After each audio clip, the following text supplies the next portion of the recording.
أعوذ بالله من الشيطان اللعين الرجيم بسم الله الرحمن الرحيم الحمد لله رب العالمين والصلاة والسلام على خير خلقه وخاتم الأنبياء والمرسلين محمد صلى الله عليه وآله وسلم ولا حول ولا قوة إلا بالله العلي العظيم. ભાઈઓ તથા બહેનો, અસ્સલામુ અલૈકુમ વરહમતુલ્લાહિ વબરકાતુહુ. તો આપણો જે સબ્જેક્ટ મેટર છે તે છે જીવન ચરિત્ર એટલે કે બાયોગ્રાફી રસૂલ ખુદા સલ્લલ્લાહુ અલૈહિ વસલ્લમ. તે આપણે કન્ટિન્યુ રાખશું. હવે ગયા વખતે આપણે જે ચર્ચા કરી હતી અને જે ચર્ચા આપણે પછી ઊભી રાખી હતી એમાં આપણે જાણ્યું હતું કે રસૂલ ખુદા સલ્લલ્લાહુ અલૈહિ વસલ્લમ ઉપર જે જવાબદારીઓ હતી તે જવાબદારીઓ તે આગળ લઈ જતા હતા. અને એની જવાબદારી હતી કે કુરાન જે આવતું હતું, કુરાનના શબ્દો જે આવતા હતા, જે આયતો આવતી હતી એ લોકો સુધી પહોંચાડવાનું. આ એની જવાબદારી હતી, એનું કામ કરતા હતા. અને એની સામે મક્કાના જે મુશ્રિકો હતા તે એને ઓપોઝ કરતા હતા, એક ઇસ્લામને કબૂલ નહોતા કરતા. કારણ કે રસૂલ ખુદા સલ્લલ્લાહુ અલૈહિ વસલ્લમ આમંત્રણ આપતા હતા હંમેશા લોકોને કે તમે ઇસ્લામ તરફ આવો. ચાલે કે મારો અવાજ બહુ નાનો છે, ચાલે છે? તો હંમેશા આમંત્રણ આપતા હતા કે તમે ઇસ્લામ તરફ આવો. અને લોકો આવતા ન હતા તો આપણે એક સવાલ ઊભો કર્યો હતો કે આટલું સરસ આમંત્રણ રસૂલ ખુદા આપતા હતા અલ્લાહ સુબ્હાનહુ વ તઆલાની વતી કે તમે ઇસ્લામ પર આવો, તો કેમ લોકો આવતા ન? તો એના 7 થી 9 કારણો છે, જે આમાંથી આપણે 2 કારણો ગયા વખતે ચર્ચા કર્યા હતા. પહેલું કારણ આ હતું કે જ્યારે કોન્સેપ્ટ ઓફ તૌહીદ, લા ઇલાહા ઇલ્લલ્લાહ, આ જે કોન્સેપ્ટ લઈ આવ્યા મુશ્રિકો પાસે, તો મુશ્રિકો ઓબ્વિયસલી વિચિત્રમાં પડી ગયા કે એ લોકો સરપ્રાઈઝ થઈ ગયા કે આ કોન્સેપ્ટ શા માટે અમને આપે છે? અમે તો અલ્લાહ સુબ્હાનહુ વ તઆલાને માનીએ છીએ, અમારી પાસે તો માન્યતા છે અલ્લાહની. પણ એ લોકો મુશ્રિકો હતા અને અલ્લાહ સુબ્હાનહુ વ તઆલા જે કોન્સેપ્ટ ઓફ તૌહીદ લઈ આવતા હતા એ કહેતા હતા કે એકે ખુદા નથી એક્સેપ્ટ એક અલ્લાહ સુબ્હાનહુ વ તઆલા. આ જે કોન્સેપ્ટ હતો એ લોકોને સરખાઈ નહોતી આવતી.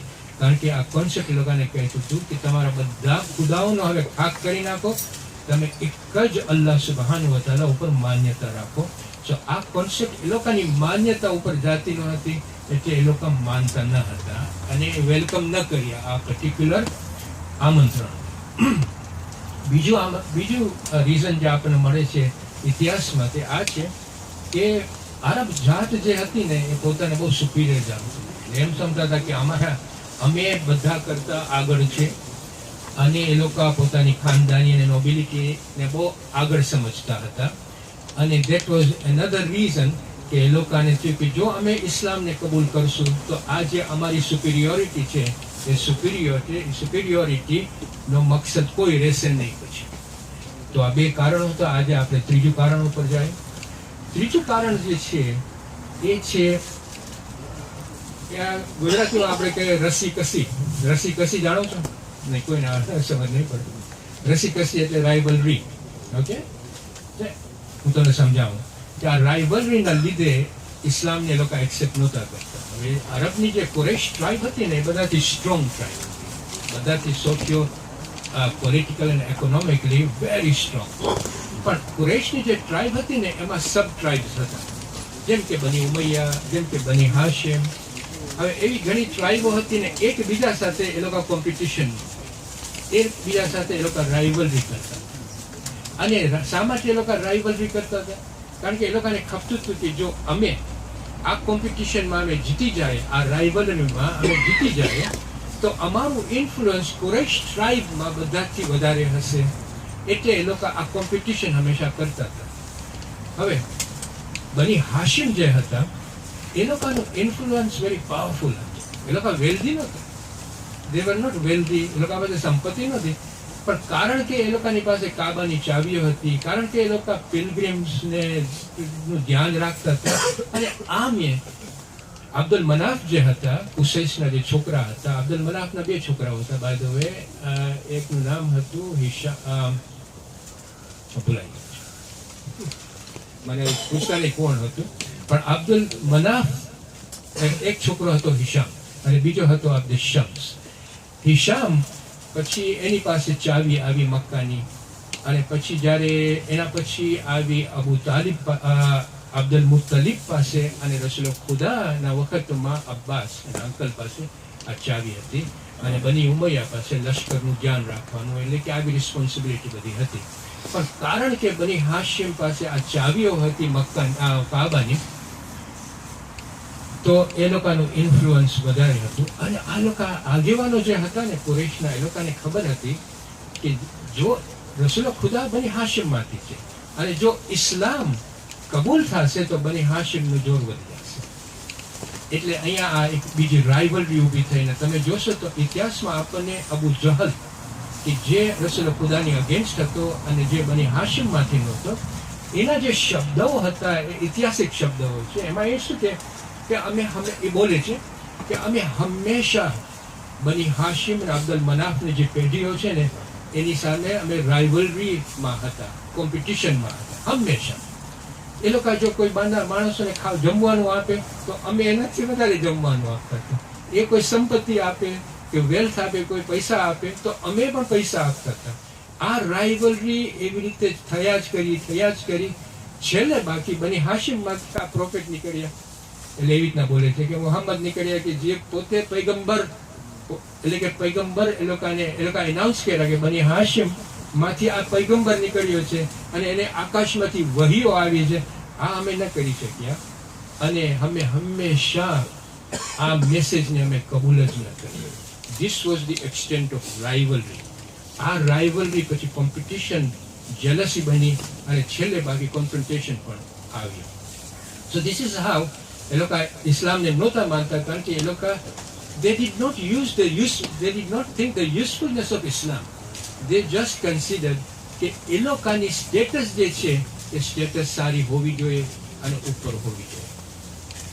એટલે આના પછી રાઇવલરી પછી આપણને દેખાય છે ઇતિહાસમાં કે જેલસી શરૂ થઈ. હવે જેલસી આવી રીતે શરૂ થઈ કે કુરૈશના જે આગેવાનો હતા ને,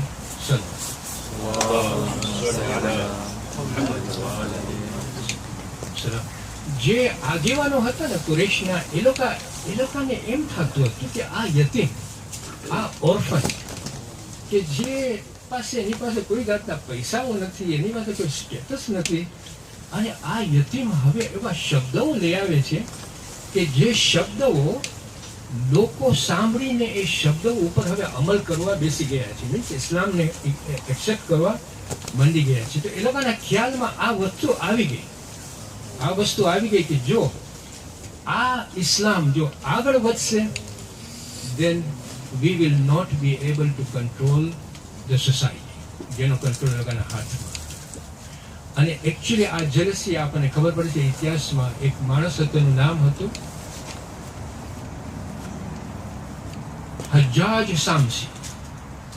એ માણસના 2 દીકરાઓ હતા. એ 2 દીકરાઓ રસૂલ ખુદાને કહેતા હતા કે અલ્લાહ સુબ્હાનહુ વ તઆલા શા માટે તને પૈગંબર બનાવ્યા છે? તારા જેવા માણસને કેવી રીતના પૈગંબર બનાવે છે? શા માટે તને પૈગંબર બનાવે છે?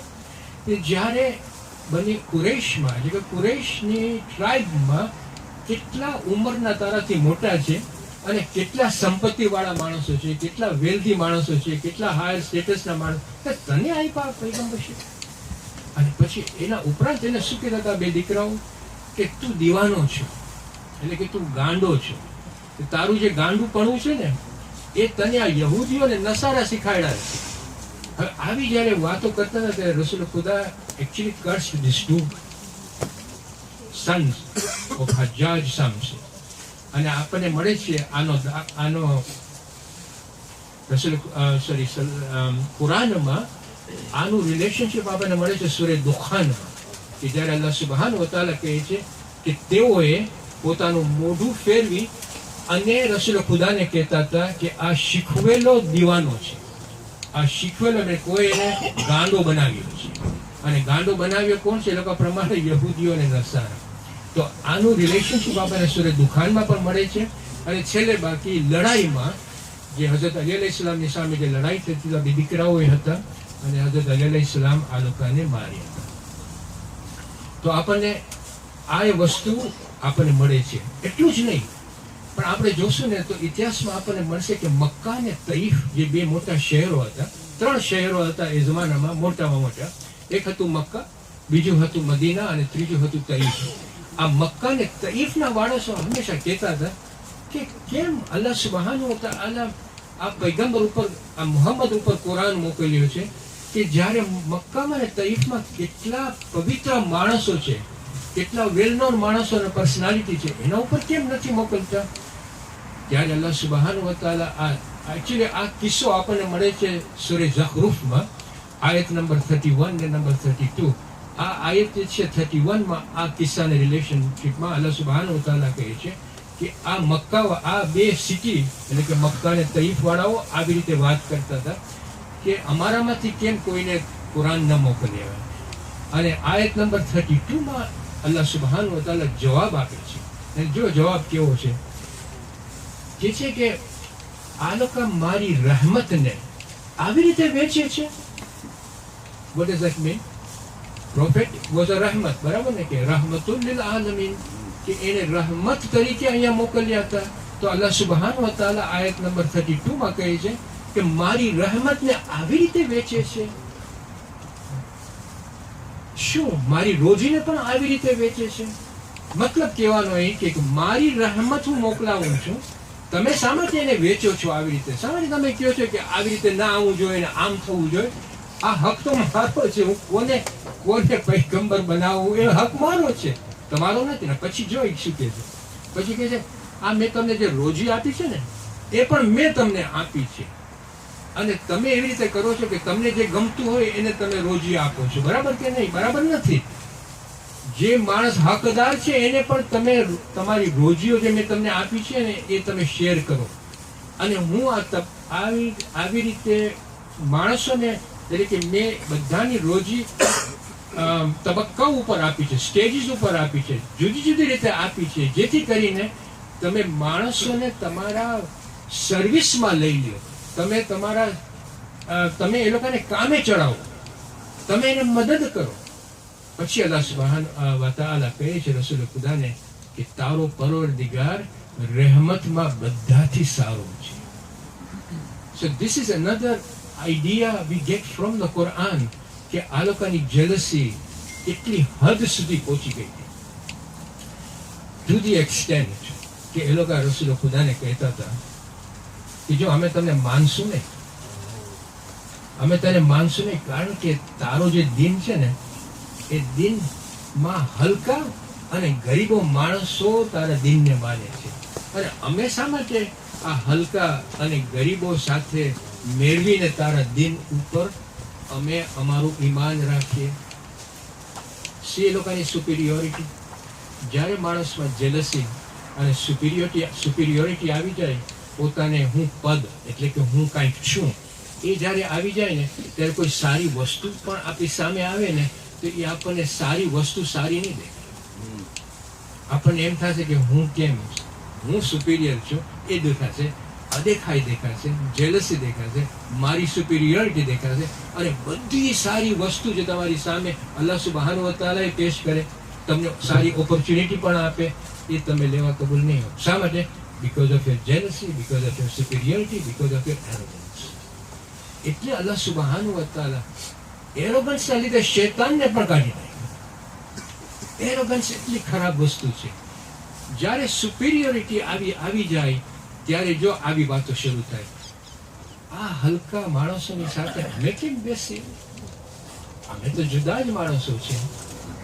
અને એકચ્યુઅલી અલ્લાહ સુબહાનહુ વ તઆલાનું ધ્યાન ખેંચે છે કે જ્યારે ઈમાનદારો આ ગુનેગારો પાસે પસાર થતા હતા ને ત્યારે એ લોકો હાંસીઓ કરતા હતા. હાંસીઓ સમજો છો ને? હાંસીઓ મીન્સ કે they were making fun out of these people who were actually the believers. અલ્લાહ સુબહાનહુ વ તઆલા કુરાનમાં કહે છે કે આ ગુનેગારો જ્યારે ઈમાનદારો એ લોકોની પાસેથી પસાર થતા હોય ત્યારે એ લોકો હાંસી કરતા હતા. In other words, they were making fun of these people. Not only that, પણ એ લોકો ટોચ મારતા હતા. ટોચ મારો સમજો છો ને? ટોચ મારતા હા, સમજ જશો? ટીકા કરતા હતા. હા, ટીકા ટકોર કરતા હતા, ટીકા કરતા હતા, ટોચ મારતા હતા. અને પછી ખબર છે શું કરે, એકબીજાને ઓળખતા હોય ને તો એકબીજાની સામે આંખો કરીને પછી આંખો મારતા હોય. ખબર છે ને? અલ્લાહ સુબ્હાનહુ વ તઆલાને પસંદ નથી ભાઈ, કારણ કે આપણે ઘણી એવી રીતના મસ્તી કરતા હોઈએ. બિચારો કોઈ પસાર થતો હોય તો આપણે એને ટોચ મારીને પછી એકબીજાની સાથે આંખથી મળાવે, બરાબર કે નહીં? કાં તો ઓલું આમ કરે, શું કરે ઓલું આ જે કરવાનું હોય એકબીજા સાથે આ પસંદ નથી. અને આપણને કોઈ આપણા પોતાના મોમિન ભાઈઓને આવી મસ્તી ન કરવી જોઈએ. અલ્લાહ સુબ્હાનહુ વ તઆલા આ વસ્તુ કુરાનમાં લઈ આવે છે. અને પછી આ રસૂલ ખુદાને કહે છે કે આ જે ગરીબ ઈમાનદારો છે એનું તું દેખરેખ રાખ. અને આપણી જો સુન્નત પણ એ હોય તો આપણને પણ જે આપણા ઈમાનદારો ભાઈઓ બહેનો હોય કે જેના ઉપર જુલ્મો થતો હોય, જેના ઉપર આવી રીતે ટકોર મારતા હોય, તો આપણને એ લોકોને સપોર્ટ કરવું જોઈએ, એ લોકોનું દેખરેખ રાખવું જોઈએ, નહીં કે પછી એ લોકોને બિચારા એ લોકો સફળ થતા હોય. તો આ એ વસ્તુ આપણને આ ઇતિહાસમાં મળે છે કે અલ્લાહ સુબ્હાનહુ વ તઆલા જ્યારે જોયું કે આ ઈમાનદારો ઉપર આ પૈસા વાળાઓ કેવા જુલ્મ કરતા હતા, તો રસૂલ ખુદાને એકચ્યુઅલી ઓર્ડર કરે છે, ઇન્સ્ટ્રક્શન આપે છે કે તું દેખરેખ રાખ. આ આપણે સૂરે અનઆમમાં આયત મળશે કે બહુ ઇન્ટરેસ્ટિંગ આયત છે. એકચ્યુઅલી આ બાબત જે છે રસૂલ ખુદાને જે પહોંચતી હતી ને, એ બધા પૈગંબરોને આવી જ હાલત હતી. એ લોકોના ઉમ્મા હંમેશા એમ જ વાતો કરતા હોય, એરોગન્સ. હઝરત નૂહ અલૈહિસ્સલામના જે ઉમ્મા હતી ને, એ હઝરત નૂહને શું કે ખબર છે કે એ નૂહ કે આ જે તારું જે દિન છે, તારું જે તું અમને કહે છે કે આના ઉપર ઈમાન લઈ આવ, દિન ઉપર ઈમાન અમે નહીં લઈ આવે. તારા જે ફોલોવર્સ છે ને બધા હલકા ને ગરીબ છે. અમે શા માટે તારા ઉપર ઈમાન લઈ આવે? અમે તો તને બહુ સાદો માણસ સમજીએ છીએ, બહુ સિમ્પલ માણસ સમજીએ છીએ. અને આ જે બધા તારા ફોલોવર્સ જે છે ગરીબો ને હલકા માણસો, એમાં કોઈ અમારા જેવું દેખાતું નથી. અને અમારા પ્રમાણમાં તો તારી જે આપણે કહીએ છીએ ને કે ઇક્વાલિટી જે છે, અમારી સરખામણું આપણે કહીએ સરખામણું, we don't see us as equal to you. તારી ફઝીલત અમારી પાસે છે નહીં. આવી વાતો કરતા ત્યારે હઝરત નૂહ જવાબ આપે છે, એ મારી કોમ, મેં મારી આમંત્રણમાં તમારી પાસેથી કઈ માગ્યું છે? Did I ask anything in return for what I'm inviting towards? I haven't asked you anything. મારો અજલ મને અલ્લાહ સુબ્હાનહુ વ તઆલા આપશે, પણ હું હરગીઝ આ જે ગરીબ લોકો મારી સાથે છે, હું હરગીઝ લોકોને કાઢીશ નહીં. અને પછી કહે છે કે શા માટે નહીં કાઢવું? કે જ્યારે એ લોકો કયામતના દિવસે અલ્લાહ સુબ્હાનહુ વ તઆલાને મળશે અને કમ્પ્લેન કરશે કે અમારો આ માણસ જે નૂહની સાથે અમે હતા એ અમને કાઢી નાખ્યો હતો, તો અલ્લાહ સુબ્હાનહુ વ તઆલાને હું શું જવાબ આપીશ? મારી સામે તો તમે ઇગ્નોરન્ટ માણસો છો, માણસો કે જેની પાસે કોઈ જાતની હિકમત નથી wisdom. For me you are people of ignorance and I'm not going to let these people go. બધા પૈગંબરોને આવું જ આવતા હતા, પણ પૈગંબરો હંમેશા સાથ આપતા હતા સચ્ચાઈ ઉપર, અને જે અલ્લાહ સુબ્હાનહુ વ તઆલાનું ઇન્સ્ટ્રક્શન આવતું હતું એના ઉપર ફોલો કરતા. એટલે યુ સી એરોગન્સ, જેલસી,